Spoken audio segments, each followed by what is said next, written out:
같이 사도신경으로 우리의 신앙을 고백하시겠습니다. 전능하사 천지를 만드신 하나님 아버지를 내가 믿사오며 그 외아들 우리 주 예수 그리스도를 믿사오니 이는 성령으로 잉태하사 동정녀 마리아에게 나시고 본디오 빌라도에게 고난을 받으사 십자가에 못 박혀 죽으시고 장사한 지 사흘 만에 죽은 자 가운데서 다시 살아나시며 하늘에 오르사 전능하신 하나님 우편에 앉아 계시다가 저리로서 산자와 죽은 자를 심판하러 오시리라. 성령을 믿사오며 거룩한 공회와 성도가 서로 교통하는 것과 죄를 사하여 주시는 것과 몸이 다시 사는 것과 영원히 사는 것을 믿사옵나이다. 아멘. 찬송가 362장입니다. 찬송가 362장. 주여 복을 주시기를.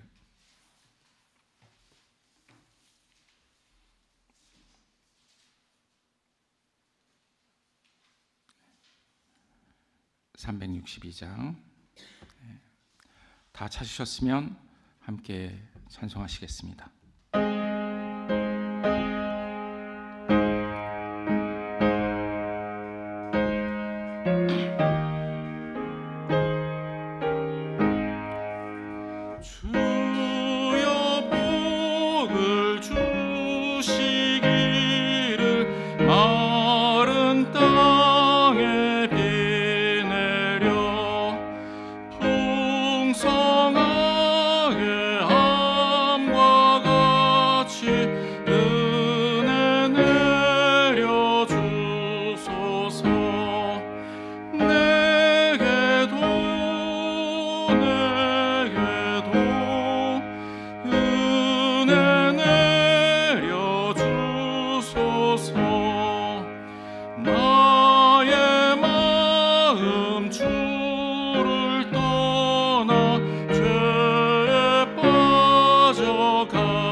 오늘의 말씀은 민수기 7장 1절로부터 5절까지의 말씀입니다.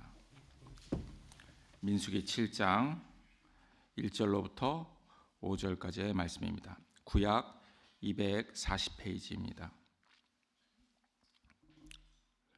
다 찾으셨으면 함께 봉독하시겠습니다. 모세는 성막을 세우고 나서 성막에 기름을 부어 성막과 그 안에 있는 모든 기구를 거룩하게 하였다. 제단과 거기에 딸린 모든 기구에도 기름을 부어 그것들을 거룩하게 하였다. 이스라엘 지도자들 곧 각 가문의 우두머리들이 제물을 바쳤다.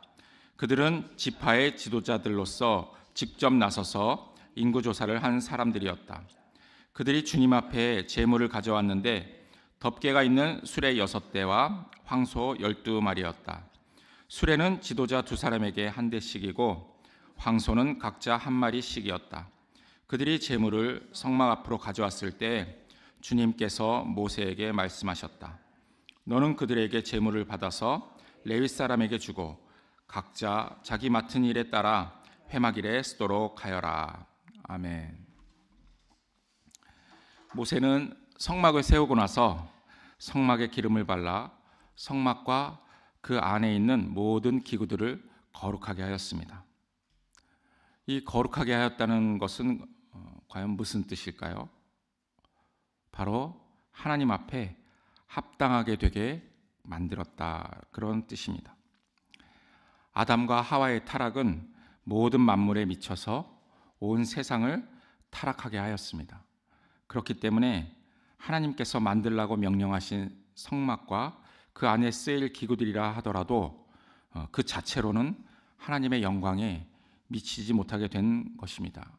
그러한 물건들을 다시 하나님의 영광이 나타날 수 있도록 만든 것, 그것이 거룩하게 구별한 것입니다.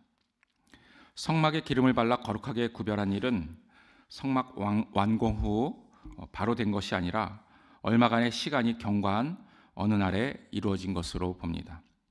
아마도 성막이 완공되고 백성의 진영이 모두 갖추어진 날로 추측하고 있습니다.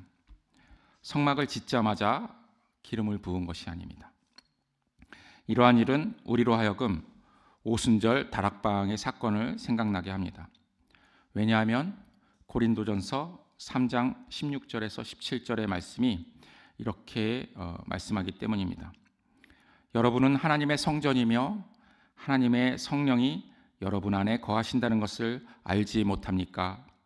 누구든지 하나님의 성전을 파괴하면 하나님께서도 그 사람을 멸할 것입니다. 하나님의 성전은 거룩합니다. 여러분은 하나님의 성전입니다.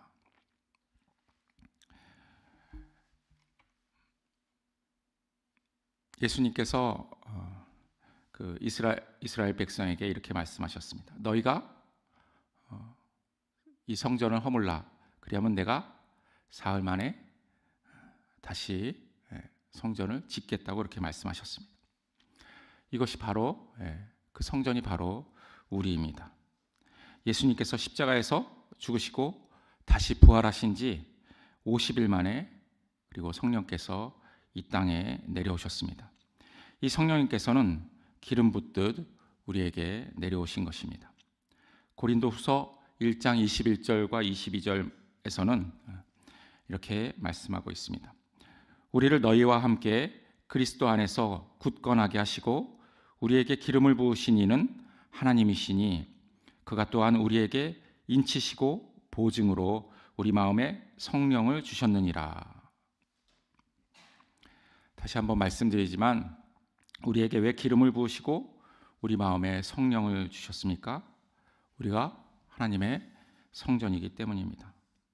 그 성전을 거룩하게 구별하신 것입니다. 그리고 성령 하나님께서 우리 마음에 임재하신 것입니다. 예수님의 부활로 곧바로 오신 것이 아니라 50일 후에 오셨다는 것은 바로 77절을 의미합니다. 그래서 이 50일을 기다린 이유는 첫 열매를 하나님께 드리기 위함입니다. 고린도전서 15장 20절에 그러나 이제 그리스도께서 죽은 자 가운데서 다시 살아나사 잠자는 자들의 첫 열매가 되셨도다 하고 말씀하십니다. 즉 50일이 되어야 첫 열매를 하나님께서 받으신 것입니다. 그리고 그 열매를 하나님께서 기름을 부어 거룩하게 하시는 것입니다. 그러므로 제단에 기름을 바르던 날은 곧 오순절과 상통합니다. 성경에는 명확하게 나타나 있지 않지만 저는 바로 이 날이 오순절일 것이다 라고 그렇게 생각하고 믿습니다. 오순절이 있게 된 근본 이유가 있습니다. 바로 창세기 6장 3절에 이렇게 쓰여 있습니다. 여호와께서 이르시되 나의 영이 영원히 사람과 함께하지 아니하리니 이는 그들이 육신이 됨이라. 그러나 그들의 날은 120년이 되리라 하시니라. 이렇게 말씀하고 있습니다.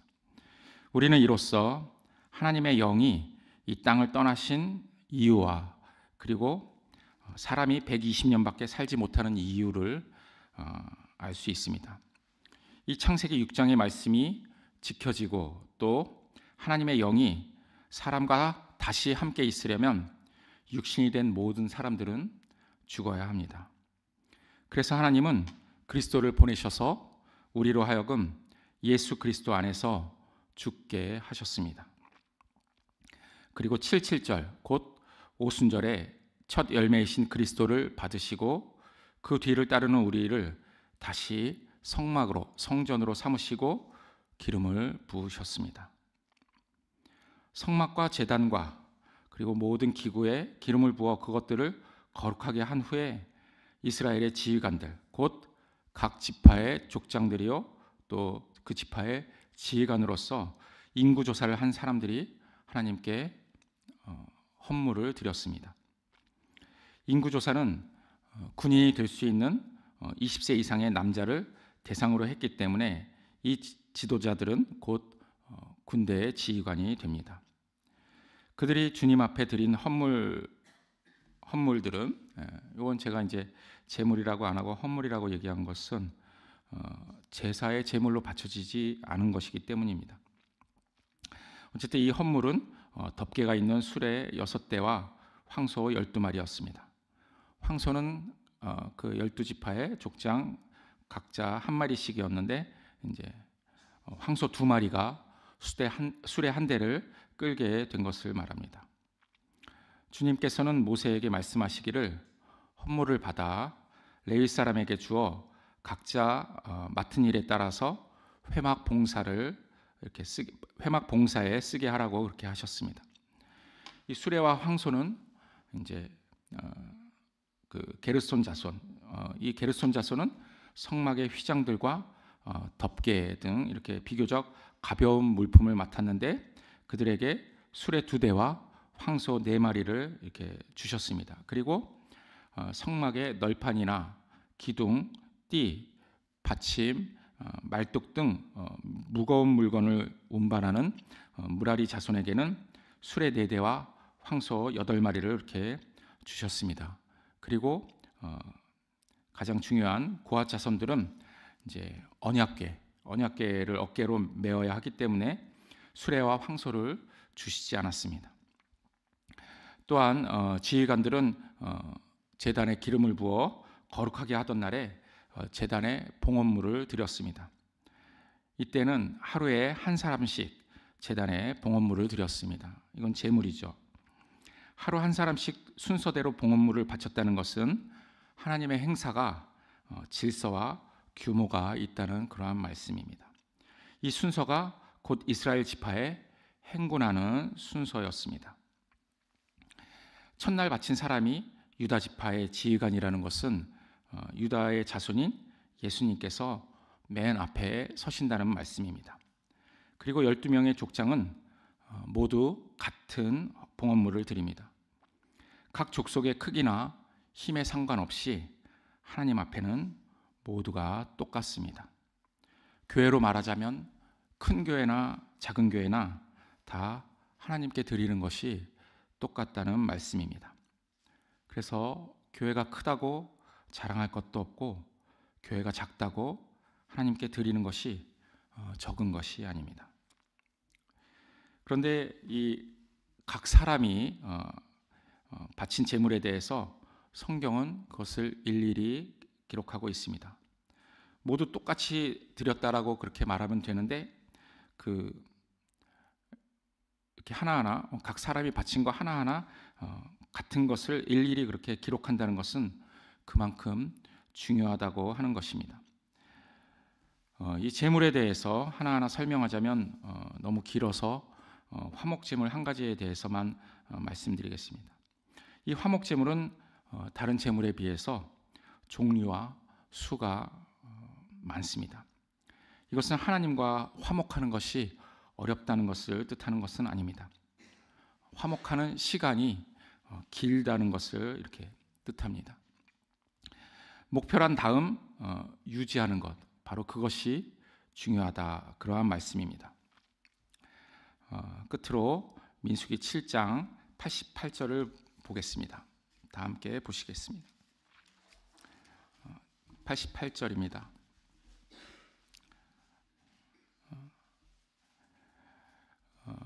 여기 보면 화목제물로 바친 짐승은 황소가 24마리, 수장이 60마리, 수점소가 60마리, 1년 된 수장이 60마리이다.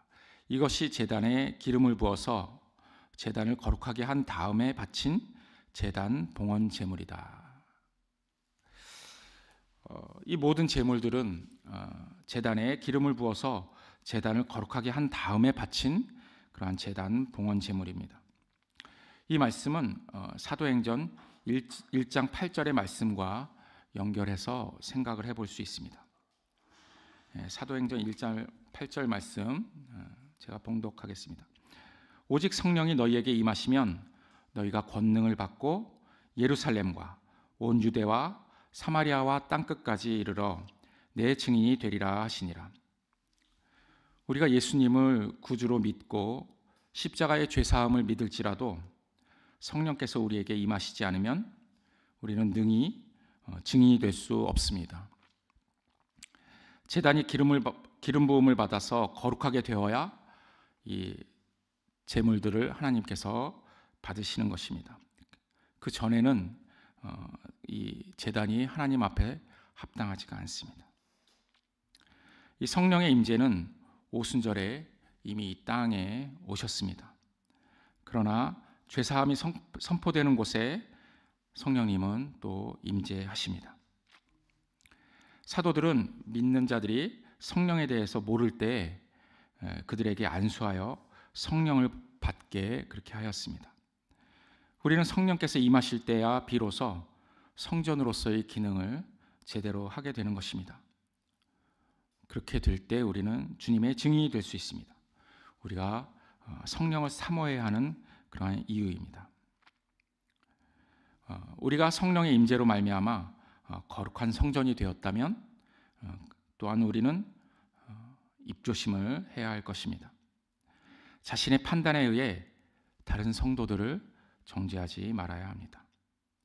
성전과 그 안에 계신 성령을 모독하는 일이 되기 때문입니다.